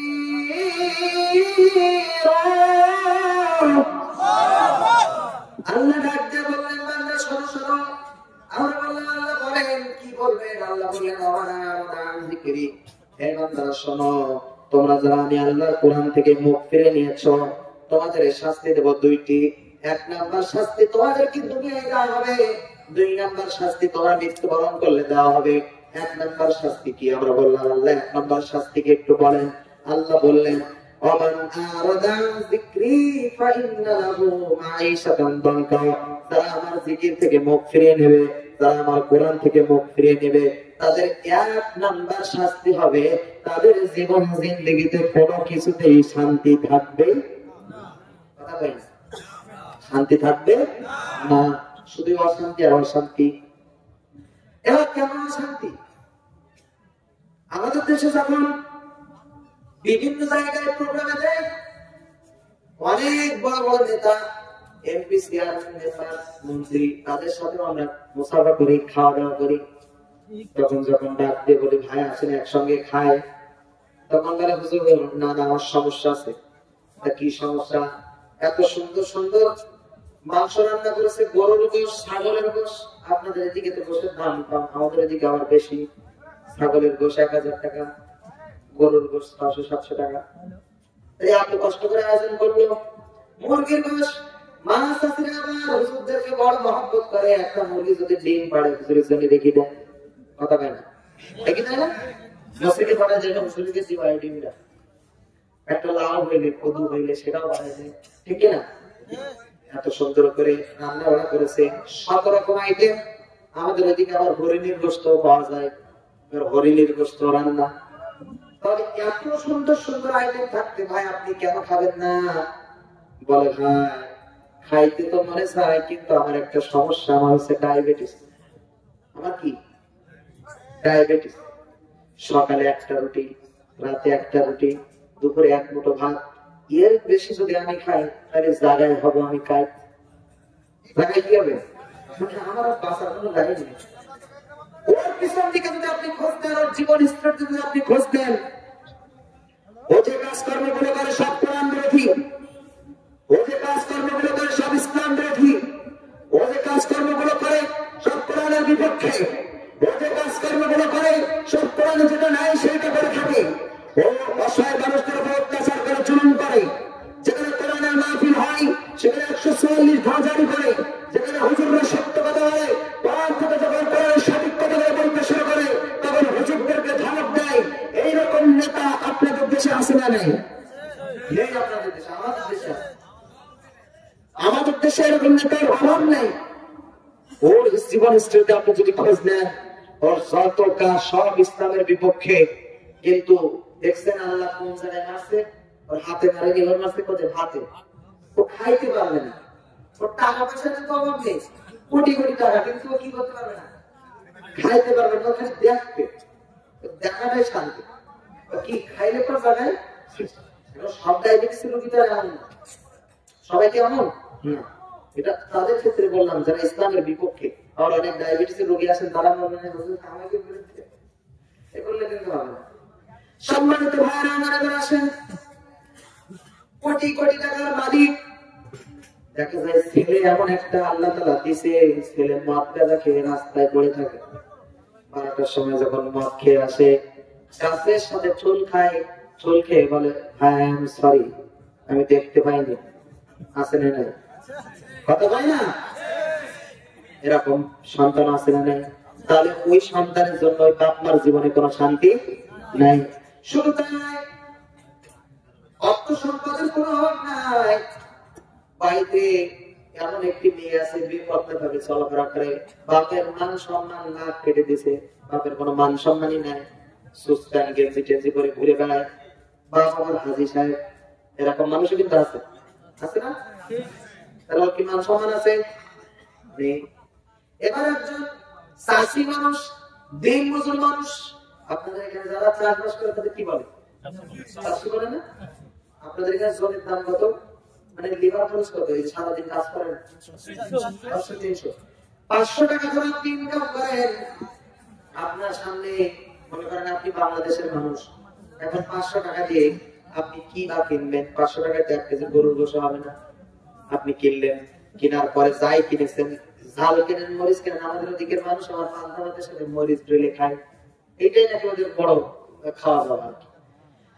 এইরকম মানুষের আপনি খোঁজ নেন, এদের কাছে যখন জিজ্ঞাসা করবেন ভাই কেমন আছেন, বলবে হুজুর আলহামদুলিল্লাহ খুব ভালো আছে। কি আছে? আল্লাহ যেভাবে রাখছে কি ভালো আছি। ইনকাম কত? 500 টাকা। ইনকাম কত? 500 টাকা। ওর জীবনে আপনি খোঁজ নেন, ও কাজ করে ঠিক আছে, কিন্তু মসজিদে নামাজ পড়তে পারো কার না পারো, ওই মাঠের ভিতরে গামছা বিছিয়ে নামাজ আদায় করে এমন লোক আছে না নাই? ওদের জীবনে শান্তি থাকে না, কাজের জীবনে থাকে। গরিব মানুষ, তার সরকার হচ্ছে কোরআনের হাফেজ। সুবহানাল্লাহ কোন আছে না নাই? আছে। সারাদিন রিক্সা চালিয়ে আসছে, টোটো চালিয়ে আসছে, অটো চালিয়ে আসছে, তার সংসারে শান্তির অভাব নাই। কেন? সে একমাত্র ভাই পাই কাকে? আর কার সাথে সম্পর্ক রাখছে? কোরআনের সঙ্গে। কিসের সঙ্গে? কোরআনের সঙ্গে। এবার আসেন, তাহলে 1 নম্বর শাস্তি কি বললাম? দুনিয়ায় কোনো শান্তি থাকবে না, কোনো কিছুতেই শান্তি পাবে না, ওর জীবন থেকে শান্তি উঠাই দেবে। 2 নম্বর শাস্তি আমরা বললাম আল্লাহ 2 নম্বর শাস্তি কি দেবে? আল্লাহ বললেন وَنَحْشُرُهُ يَوْمَ الْقِيَامَةِ أَعْمَى কিয়ামতের দিন তোমাদেরকে অন্ধ অবস্থায় ফেলা হবে, যাদের সাথে কোরআনের সম্পর্ক থাকবে না। এখন এই সকল মানুষদের যখন অন্ধ অবস্থায় তোলা হবে, অন্ধ অবস্থায় তোলার পরে আল্লাহকে প্রশ্ন করবে। আল্লাহ, তারা বলছে আল্লাহকে প্রশ্ন করছে কারা? যাদের সাথে কোরআনের সম্পর্ক ছিল না, অন্ধ অবস্থায় উঠবে তারা প্রশ্ন করছে আল্লাহকে। কাকে?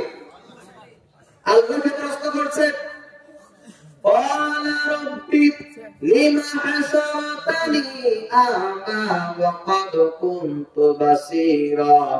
বলবে হে আমাদের প্রতিপালক, হে আমাদের রব, হে আমাদের পালনকর্তা, আমরা দুনিয়ায় আমাদের চোখ দ্বারা সবকিছু দেখতে পাইতাম।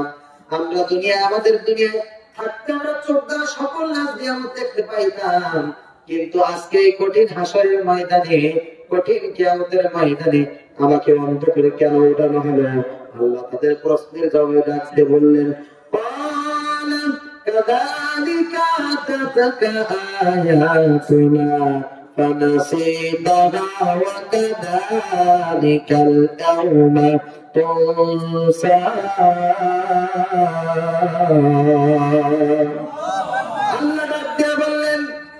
আল্লাহ বললেন এ নাফরমান বান্দা শোন, দুনিয়ার জমিনে তোর চোখ ছিল, তোর জ্ঞান ছিল, তোর বিবেক ছিল, তোর বুদ্ধি ছিল, তুই জানতি কোরআনুল কারীম সত্য কিতাব, তুই জানতি হুজুররা যে ইসলামী জলসায় বসে কোরআন থেকে কথা বলতে এগুলো সত্য কথা, তুই জানতি মসজিদের খতিব সাহেব যখন খুতবা দিতে এটাও সত্য কথা, কিন্তু তুই মানতি না।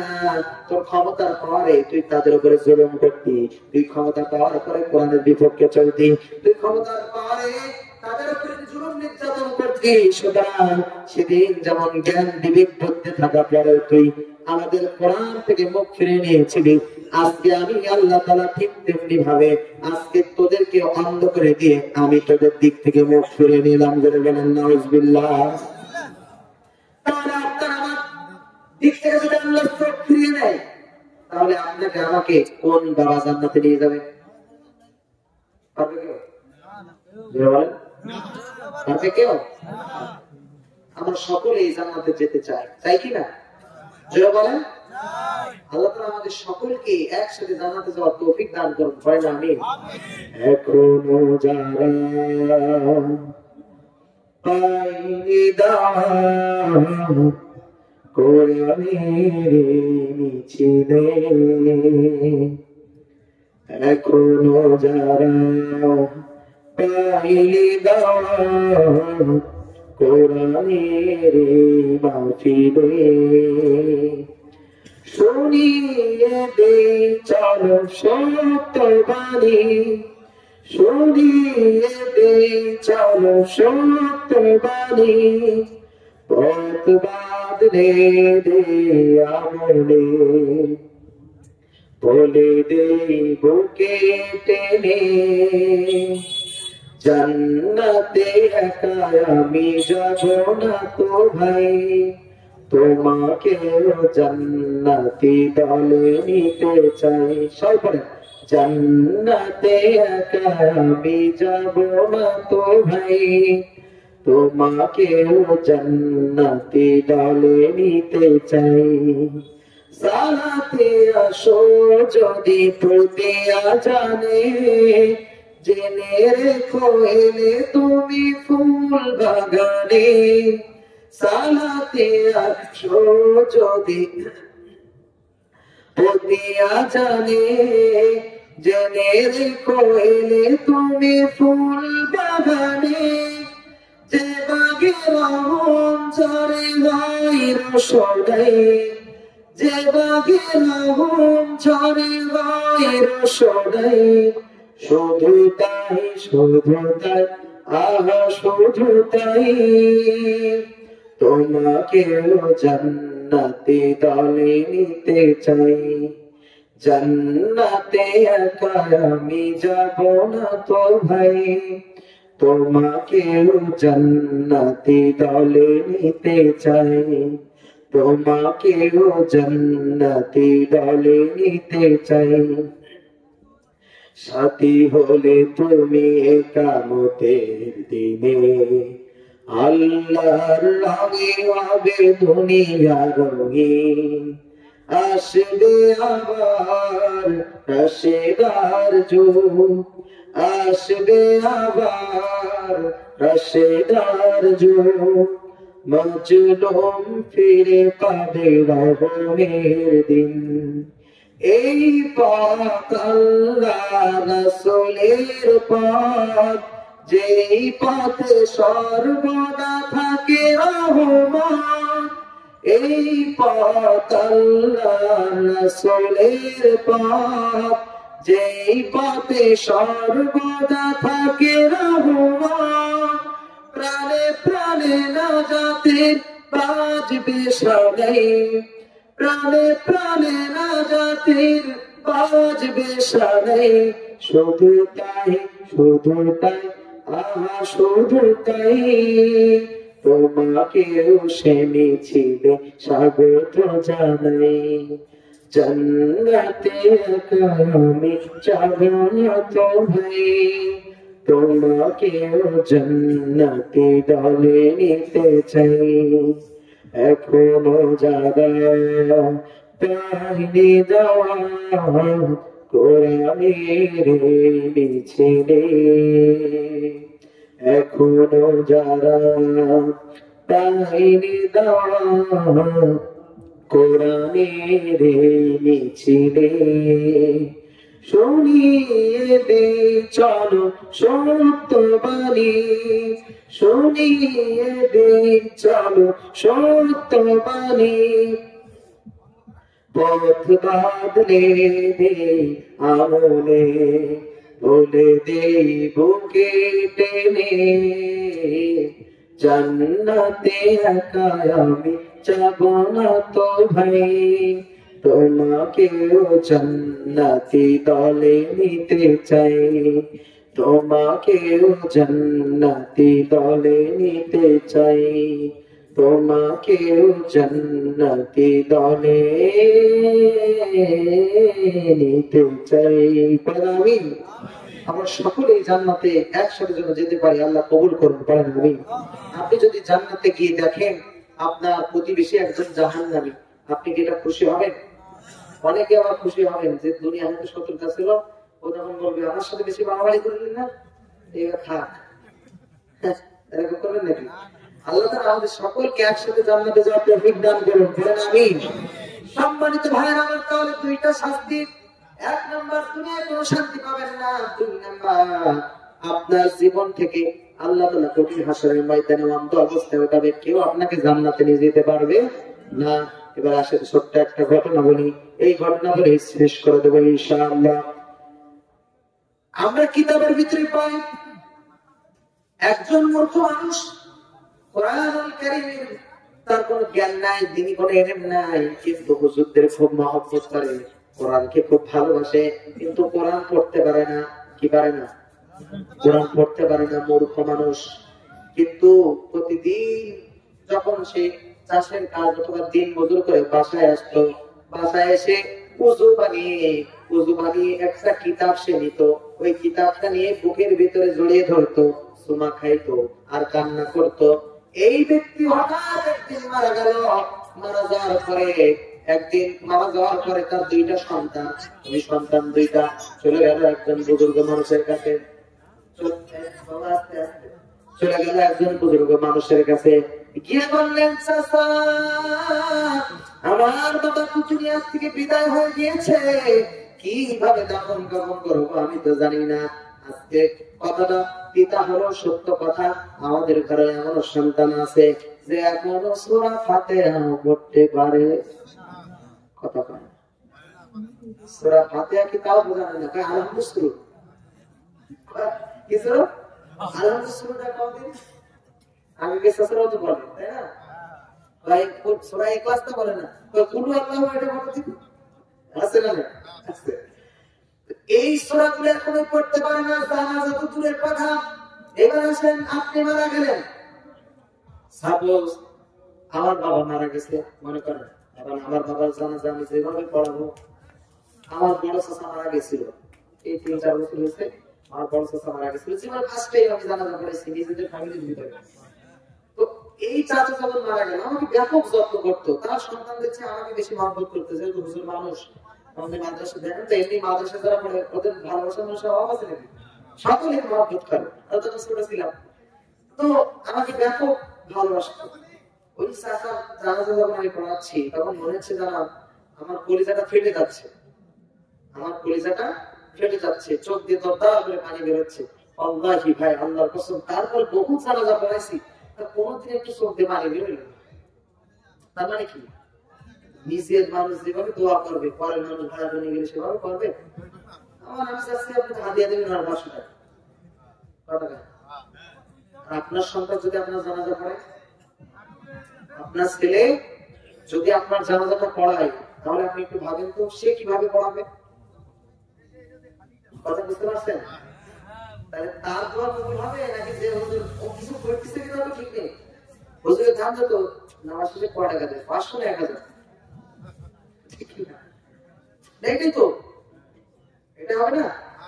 তাইলে আপনার দরকার আছে না যে আপনার সন্তানকে কোরআন শিক্ষা দাও, অথবা আপনার রাসূল সাল্লাল্লাহু আলাইহি ওয়াসাল্লাম বলেন, যে ব্যক্তি কোরআন শিক্ষা করলো না, সে যত বড় ডিগ্রিধারী লোক হোক না কেন, ওর মতন মূর্খ মানুষ আর দুনিয়ায় একটাও নেই। অর্থাৎ কোরআনের জ্ঞান যার নাই, সে কোনো শিক্ষিত না, সে হচ্ছে অশিক্ষিত একটা মূর্খ। ঠিক না?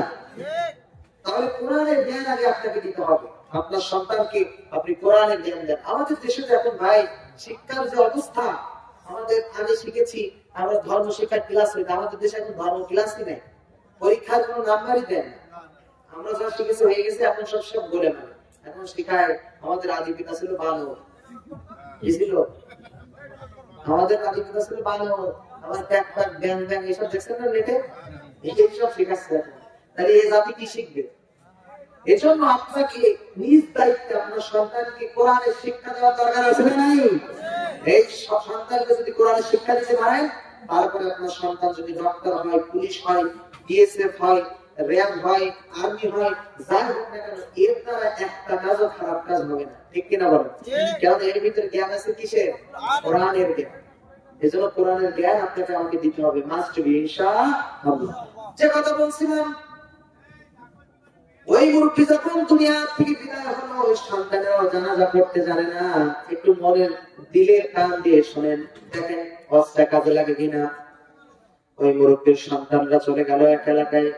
প্রবীণ একজন মুরব্বীর কাছে গিয়ে বললো, চাচা আমার বাবা তো মারা গিয়েছে, জানাজা পড়াবো কিভাবে, কি করবো? চাচা ডাকতে বলছেন, বাবা তুমিও যে পথের প্রতি, আমিও সেই পথের প্রতি। তুমিও যেমন জানো না, আমিও ঠিক তেমন জানি না। তোমার একটা পরামর্শ দিই, তুমি যদি জানতে চাও তাহলে তুমি চলে যাও একটা আলেমের কাছে। কার কাছে? আলেমের কাছে যাও, সেই বলতে পারবে তোমার বাবাকে কিভাবে দাফন কাফন করবা। আর এখন আমাদের দেশে আলেম যদি হয়ে থাকে, মুখে যদি দাড়ি থাকে, মাথায় যদি টুপি থাকে, এখন হয়ে গেছে জঙ্গি। কি আমাদের দেশে কথা বলছে, কিন্তু আপনাদের এখানে মন খুলে কথা বলতে পারতেছে, আর আমাদের দেশে যাওয়া যাবে না। এরকম বলতো, কথা বুঝতে পারছেন? সবসময় লিখছে। তারপরে আমরা কথা বলি, কেন বলি? আমরা জানি এই জীবন দিয়েছে কি, বলেন, আর এই জীবন দেওয়ার মালিক কি? সুতরাং এই কোরআনের কথা বলতে গিয়ে যদি আমাকে জেল খাটতে হয়, এই কোরআনের কথা বলতে গিয়ে যদি আমাকে বুলেটের আঘাত সহ্য করতে হয়, এই কোরআনের কথা বলতে গিয়ে যদি আমার বাসা ত্যাগ করতে হয়, তারপরে আমরা জানি এই জীবনের মালিক আল্লাহ। আল্লাহ যদি চায় আমাদেরকে বাঁচিয়ে রাখতে, কোনো বাতিল শক্তি হাজারটা বুলেট মারলে আমাদেরকে দুনিয়া থেকে বিদায় করতে পারবে না। বাবা ঠিক কিনা? এই জন্য আমরা জীবনের রিস্ক নিয়ে, ঝুঁকি নিয়ে আমরা রাস্তায় চলাচল করি। যেমন বললাম, আমাদের বলতেছে হুজুর রাস্তায় কিন্তু ঢাকার থেকে, তার দুদিন আগে একজনের নাকি কোপাইছে। তাহলে কত রিস্ক। আমি খালি ড্রাইভারে বললাম, ভাই সামনে যদি কেউ করে আপনার দেখার কোনো দরকার নেই, সব ভিজিট আনতে হবে, আমি দাঁড়ালে একটু সমস্যা। তাহলে কত রিস্ক না? এই যে আপনাদের এখানে 24 ঘন্টা জার্নি করে আমি আসছি, হয়তো না আসলেও পারতাম, ইচ্ছা করে না আসলে পারতাম না। কিন্তু যে ভাইরা কষ্ট করছে, আব্দুল আজিজ ভাই অনেক কষ্ট করেছেন।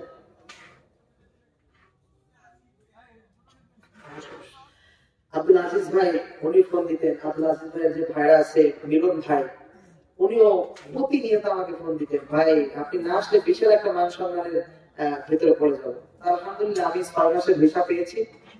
এখন কেবল আপনার 1 মাস হয়েছে, এখনো মনে করেন আমার 5 মাসের ভিসা আছে, মানে আমি আসতে পারবো। তো এখন কথা হচ্ছে, আমরা জেনে শুনে কোরআনের জীবনের রিস্ক নিয়ে কোরআনের কথা বলি। আপনারা তো অনেকে বলেন হুজুর না বললেই তো পারেন, সমস্যা কি? আপনাদের বলেন কেন সবগুলো? অনেকে বলে না কিছু দোষ না করলে আপনাদের খাওয়া জেলে যায়, বলে না? সঠিক কথা বললে তো নিজের বাপও সহ্য করতে পারবেন, ঠিক না? এটা হচ্ছে কথা। সম্মানিত ভাইয়েরা, আমার তাহলে বলছিলাম, ওই মুরব্বী বলল তুমি একজন আলেমের কাছে যাও। মানে আলেম কিন্তু সব জায়গায় কাজে লাগে, ঠিক না? যখন একটা সন্তান জন্মগ্রহণ করে, ওই সন্তানের কানে আজান দেয়, দেয় কিনা? আজান দেয়, আল্লাহু আকবার, আল্লাহু আকবার, আল্লাহু আকবার, আল্লাহু আকবার।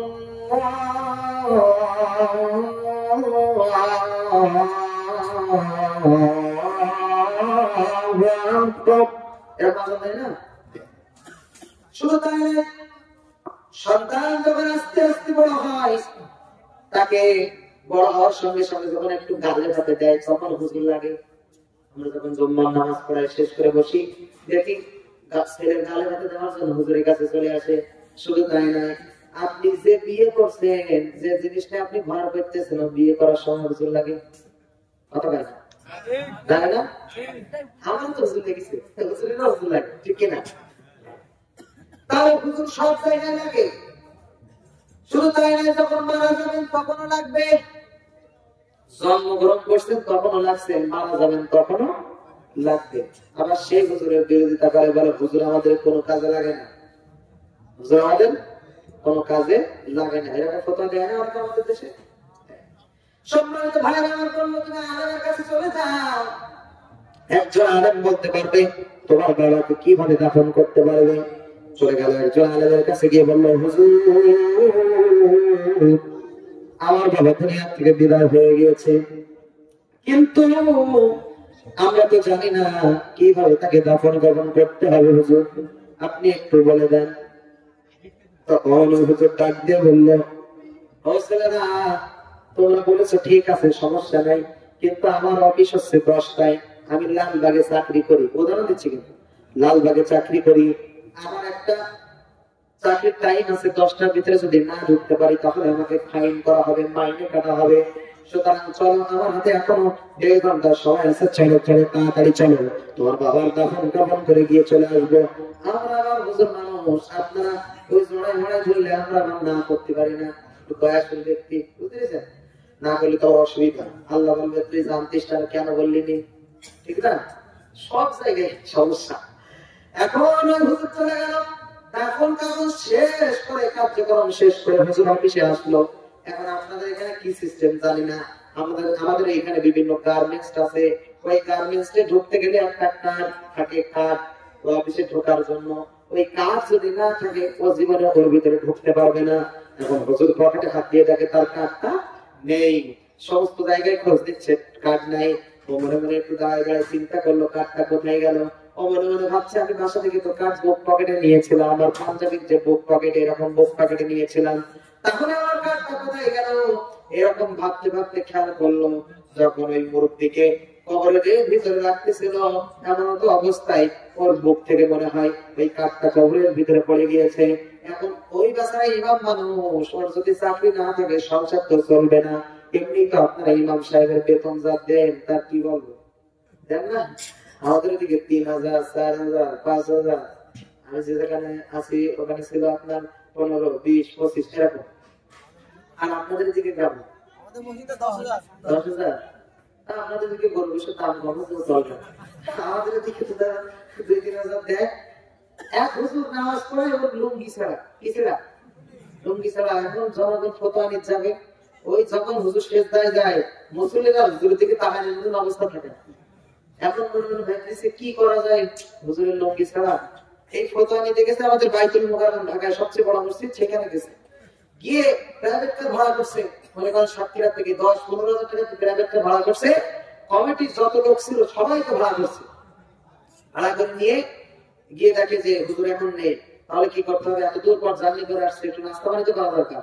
এই মসজিদের কমিটিতে যে টাকাটা ছিল ওই টাকা দিয়ে এখন নাস্তা হবে, ভিআইপি সোনারগাঁ রেস্টুরেন্ট, এক এক জনে 1,000 টাকা করে দেন, তাহলে 12-12 24,000, কয় হাজার গাড়ি ভাড়া করতে, 12,000, আর খাইছে এক একজন 1,000, হয় কত, 12-12 24,000। বাইতুল মুকাররমের মসজিদের খতিব যখন আসলেন, ইমাম সাহেব যখন জোহরের সময় আসলেন, নামাজ পড়লেন, নামাজ শেষে হুজুরের সাথে সাক্ষাৎ করলেন, হুজুর আমরা সে অনেক দূর থেকে আসছি, অনেক আশা নিয়ে, অনেক ভরসা নিয়ে, তা কি বিষয় বাবা বলো তো?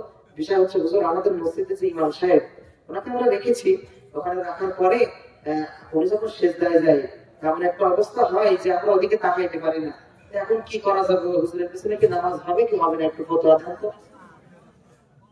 কি চাচ্ছে? ফতোয়া, হুজুরের পিছনে নামাজ হবে কি হবে না, একটু ফতোয়া দেন তো। তখন হুজুর বলতেছে যে ইমাম সাহেব খতিব সাহেব বলতেছে হুজুরের বেতন কত? বলছে হুজুরের বেতন আমরা 3,500 দিতাম, তা করোনা আসার পর 200 টাকা কমাই দিছে। কি করেছে? কোভিড-19 আসার পর 200 টাকা কমাই দিছে, এমনি তো ইনকাম নেই, তা হুজুরের বেতন আবার 3 মাস বাকি, তা সমস্যা নেই, তাই হুজুরের পিছনে নামাজ হবে। তখন ওই হুজুর উত্তরে বলতেছে তোদের মতন মুসল্লি সামনে যদি হুজুর ন্যায় করে নামাজ পড়ে তাহলে নামাজ হবে, 12,000 টাকা দিয়ে গাড়ি ভাড়া করে আসবি, 12,000 টাকা একটু খাইলি কেন, হুজুরের 1,000 টাকা দিয়ে একটা লুঙ্গি কিনে দিতে পারলি না? তা আমাদের অবস্থা যেন তা না হয়, কথাকে বোঝাতে পারছি, এটা যেন না হয়। এই জন্য হুজুরদের সবসময় বেশি বেশি দেবেন, এতে বরকত দিবে কে? আসলে দেখবেন ইমাম সাহেবের বেতন 3,000, কিন্তু তারপরে এদের কোনো সমস্যা হয় না, সংসার ভালোই চলে। এটা চালাই কে? যারা বলেন 10,000 টাকা বেতন দেন কি, তাই আপনাদের যে মাথা কিনে নিয়েছেন না, বড় গলায় কিন্তু 10,000 টাকা ধরে 10,000, এখানে এই যে ভাই বলেন কিনা 7,000 টাকা এটা আপনি প্রতি মাসে দেবেন আপনাদের পরে কথা দেখো তাহলে আল্লাহ কবুল করুন। এখন কথা হচ্ছে ইমাম সাহেবদেরকে চালায় কে? এমন যেন অবস্থা না হয় যে ইমাম সাহেবের লুঙ্গি আস্তে আস্তে সিটটাই আছে কিন্তু বেতন পাওয়াচ্ছে না। লাস্টে কিন্তু আমরা ইমাম সাহেবরা ইমামতি করবো না, অন্য কাজ শুরু করেছি ইনশাআল্লাহ। যে কথা বলছিলাম, ইমাম সাহেব মনে চিন্তা করলেন আমার যদি চাকরি না থাকে তাহলে তো আমি আমার সংসার পরিচালনা করতে পারবো না। ইমাম সাহেব আবার চলে গেলেন সেই সন্তানের কাছে। এখন এই আমার দিকে খেয়াল করেন ভাই, আমার দিকে খেয়াল করেন, একটু শেষ করে দেবেন ইনশাআল্লাহ। অধৈর্য হয়ে যাচ্ছেন আপনারা, এদিকে খেয়াল করেন। ইমাম সাহেব মনে মনে চিন্তা করলেন কি করা যায়।